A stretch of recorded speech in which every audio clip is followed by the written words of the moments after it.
بتایا کہ ابھی سخت ضرورتوں میں ترپال کی ضرورت ہے، جس سے شامیانہ بنایا جا سکے، جس سے ٹینٹ ٹائپ مکان بنایا جا سکے۔ بچھانے کے لیے بستر کی ضرورت ہے، کیونکہ مکان نہیں رہا تو بستر بھی نہیں رہا، اڑنے کی چیزیں بھی نہیں رہی۔ کمبل کی ضرورت ہے، آپ یہاں پر تو گرمی ہے لیکن وہاں اب بھی ٹھنڈک وہاں پر لوگ محسوس کر رہے ہیں، اور آئندہ دنوں میں بھی سردی آنے والی ہے۔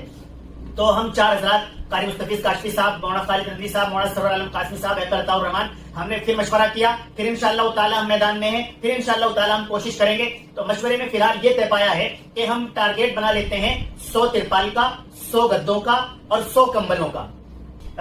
5 کمبل، 5 گدے، 5 ترپال، 1 گدا، 1 کمبل، 1 ترپال، جو جس طریقے کا شخص ہے اس طریقے کا تعاون کر سکتا ہے۔ آپ کمبل، گدا، ترپال خرید کر ہم تک پہنچا دیں، یا جو بڑی کوانٹٹی کے اندر خود پہنچا سکتے ہیں وہ خود پہنچا دیں، ہم سے رابطہ نمبر لے لیں، اور جو کم کوانٹٹی میں بھیجنا چاہتے ہیں وہ ہم تک پہنچا دیں۔ ہم انشاءاللہ تعالی یہ جمع کر کے 100 چیزیں انشاءاللہ تعالی ہم بھیجنے کا کام کریں گے۔